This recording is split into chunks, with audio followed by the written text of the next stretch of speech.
அனைவருக்கும் வணக்கம். தெருநாய்கள் விவகாரத்தை உச்சநீதிமன்றம் தானா முன் எடுக்கும்போது எல்லாரும் நினைக்கிற மாதிரி நானுமே நாய் ஆர்வலர்களுக்கும் நாய்க்கு எதிரானவங்களுக்குமான ஒரு விவாதமாக தான் இது இருக்கும் அப்படின்னு நானும் தான் நம்பியிருந்தேன். ஆனால் இப்போ நடக்கிற விஷயத்தெல்லாம் பார்க்கும்போது நீதிக்கும் அநீதிக்குமான ஒரு போராட்டமாகவும் தான் இது நடந்துகிட்டு இருக்கு. தர்மத்துக்கும் அதர்மத்துக்குமான ஒரு விவாதம், இயற்கைக்கும் செயற்கைக்குமான ஒரு விவாதமாக தான் இது நடந்துகிட்டு இருக்கு. இப்போது இந்த உச்சநீதிமன்றம் இது ஒரு விவாத பொருளாக எடுத்திருக்க வேண்டிய அவசியம் இல்லை, அனாவசியம் கூட. ஏன் சொல்ல வரேன்னா, இந்திய அரசியலமைப்பு சட்டம் 51AG அதில் அழகாக சொல்லியிருக்காங்க, எல்லா உயிர்களும் இங்கே வாழ உரிமை இருக்குது அப்படின்னு சொல்லிட்டு. அப்புறம் PCA act, prevention of cruelty of animals, அதுலேயும் தெளிவாக அதை சொல்லியிருக்காங்க. அடுத்தது ABC ரூல்ஸ்.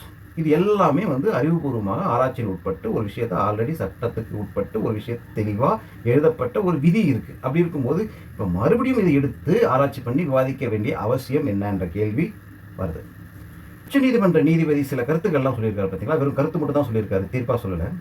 நாய்கள் மேலே உங்களுக்கு அக்கறையாக இருந்தால் அந்த நாய்களை வீட்டில் எடுத்து வச்சுக்கோங்க, குழந்தைங்களை கிடைச்சா நீங்கள் பொறுப்பாவீங்களா அப்படின்ற ஒரு கேள்விகள்லாம் நாங்கள் தினம் இந்த இல்லிட்ரேட் மக்கள்கிட்ட ஃபேஸ் பண்ணுற ஒரு வாதத்தை இன்னைக்கு ஒரு உச்சநீதிமன்ற நீதிபதி பேசுகிறது தான் இங்கே வேதனையான விஷயமே. நான் நேரடியாகவே விஷயத்துக்கு வரேனே, நாய்களுக்கு சாப்பாடு போடுறதில் உங்களுக்கு பிரச்சனை அதானே.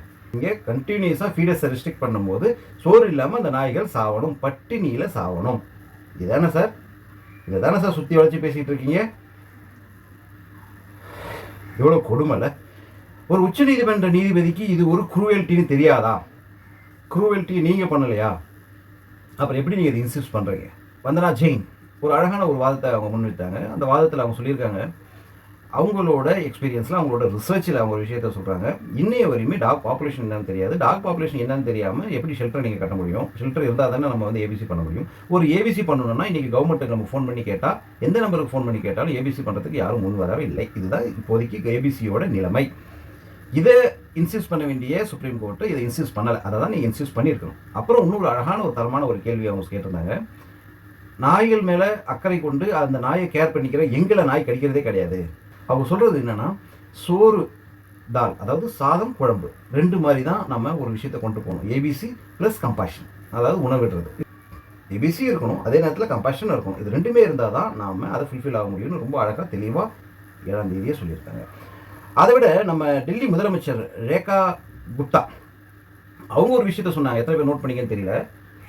இருக்கிற அனிமல் ஹஸ்பெண்டரி, டெல்லியில் இருக்கிற அனிமல் ஹஸ்பெண்டரிஸ் எதுவுமே, அதாவது ஒரு விலங்கு தெருநாய்கள் அடிப்பட்டால் அதை காப்பாற்றுறதுக்கோ அடிப்பட்டோ அதை ரெஸ்கியூ பண்ணுறதுக்கோ இல்லை அதை வைத்தியம் பார்க்குற அளவுக்கு கிடையாது. அதாவது செயலற்ற தன்மையில் தான் இருக்குன்றத ஒரு டெல்லி முதலமைச்சர் ஒத்துக்கிட்ட ஒரு விஷயம். டெல்லியில் மட்டுமே இல்லை, இந்தியாவில் இருக்க எல்லா அனிமல் ஹஸ்பெண்டரி, அனிமல் ஹஸ்பெண்டரியோட டிஸ்பென்சரி செயலற்று போய் தான் இருக்கிறது. ஒரு திருநாய் அடிப்பட்டால் அதை எப்படி யார் வைத்தியம் பார்க்குவா? அவங்க ABC பண்ணுறாங்களா? ABCயும் பண்ணுறதில்ல.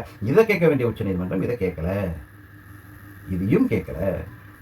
இதுதான் நீங்கள் நோட் பண்ணணும்.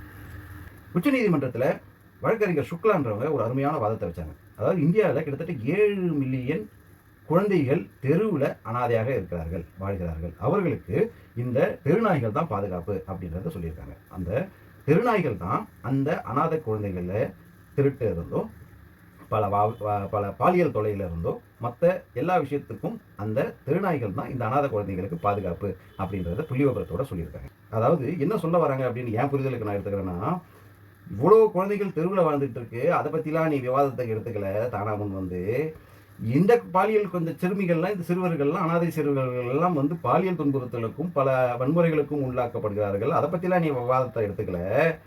ஆனால் இவங்களுக்கெல்லாம் பாதுகாப்பு கொடுக்குற தெருநாய் நீ விவாதத்துக்கு எடுத்துக்கேன்னு சொல்லிட்டு அந்த அம்மா நேருக்கு நேராக அழகாக டீசெண்டாக சிரிச்சுக்கிட்டே சொல்லிட்டு வந்திருக்காங்க.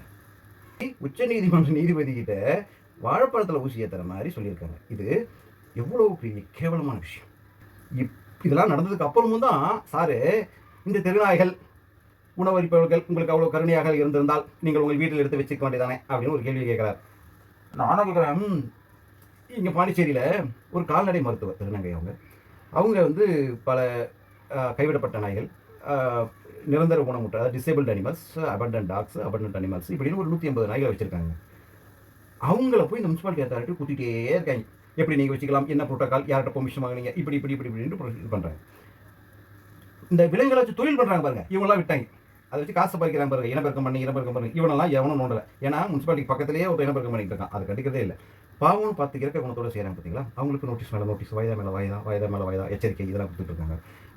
இப்போ நானே கேட்குறேன், உச்சநீதிமன்ற நீதிபதி ஒன்று சொன்னார் இப்போ ரீசெண்டாக, என்ன அது உங்களுக்கு அவ்வளோ அக்கறையாக இருந்தால் நாய்களாக எடுத்து போய் வீட்டில் வச்சுக்கோங்க. இப்போ இதுக்கு இது பொருந்தாதா? என்ன மாற்றி மாற்றி கேம் விளையாடிட்டு இருக்கீங்க, அப்பாவி உயிர்கள் மேலே விளையாடுறீங்க. ரேணுகா சௌத்ரி சொன்ன மாதிரி கடிக்கிற குத்தாலாம் பார்லிமெண்ட்டில் இருக்குது, அதான் உண்மை.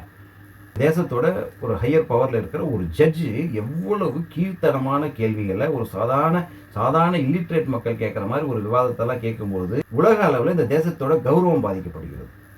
ஒரு விஷயம் நான் எல்லாத்துக்கும் புரிய வைக்கணும்னு நினைக்கிறேன், முக்கியமாக இந்த நீதிபதிகள் எல்லாத்துக்குமே. யாருக்கு யார் owner? Who is the owner of any? We are all just a user.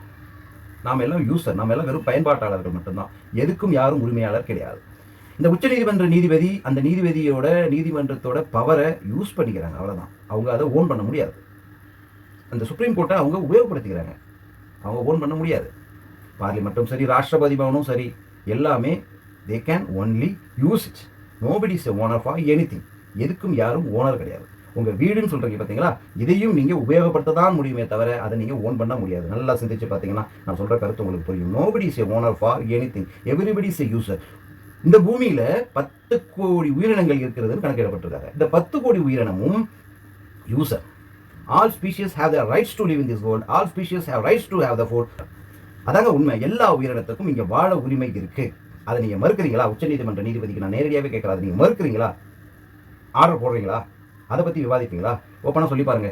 மனிதன் மட்டும் தான் வாழணும், வேறு எந்த உயிரினும் வாழக்கூடாது. உங்களால் சொல்ல முடியுமா? நீங்கள் செய்கிற விவாதத்தெல்லாம் பார்த்தோன்னே நானுமே கொஞ்சம் கன்ஃபியூஸ் ஆகிட்டு இந்த கூகுளில் போட்டு தட்டினேன், which species have rights to live in this world அப்படின்னு கேட்டேன். கூகுள் என்ன சொல்லுது? all species have rights to live in this world அப்படின்னு. சாட் ஜிபிடி கூட கேட்டேன். சாட் ஜிபிடி இன்னும் டீட்டெயிலாகவே அதை சொல்லியிருந்துச்சு. இதோட கூகுள் இன்னொரு இன்ஃபர்மேஷன் சொல்லிச்சுங்க. இந்தியன் கான்ஸ்டியூஷன் 21A சொல்லுது all species have rights to live in this world அப்படின்னு கூகுள் சொல்லிச்சுங்க. எனக்கு ஆச்சரியமாக இருந்துச்சு. ஏன்னா இந்த உச்சநீதிமன்றம் பொது இடங்களில் இருக்கிற நாய்களை அப்புறப்படுத்தணும் அப்படின்னு ஒரு ஆர்டர் இப்போ போட்டாங்க இல்லையா, அதில் இந்த ஆர்டிகல் 21 இந்தியன் கான்ஸ்டியூஷன் 21A தாங்க அது வந்து மேற்கோள் கல்வி அதை சொன்னாங்க. ஆச்சரியமாக இருந்துச்சு. அந்த 21A கூட எவ்வளோ போய் பார்த்தீங்களா? நீங்கள் அந்த ஒரு ஆர்டிக்கல் எவ்வளோ தப்பாக உபயோகப்படுத்துறீங்க பார்த்தீங்களா? ஏன்னா ஆர்டிகல் 21A நானும் படித்து பார்த்தாங்க, நீங்களும் படித்து பாருங்க. All have rights to live in this world. All, not only humans. இது ஏன் நீங்கள் தப்பாக வந்துச்சு ஒரு தீர்ப்பை கொடுக்குறீங்க அப்படின்னா, ஏற்கனவே முடிஞ்சு போன ஒரு தீர்ப்பு, முடிஞ்சு போன ஒரு விவாதம், முடிஞ்சு போய் சட்டத்தில் ஏற்றப்பட்ட ஒரு விஷயத்தை நீங்கள் மறுபடியும் விவாதத்துக்கு எடுக்கிறீங்கன்னா உங்களோட இன்டென்ஷன் என்ன?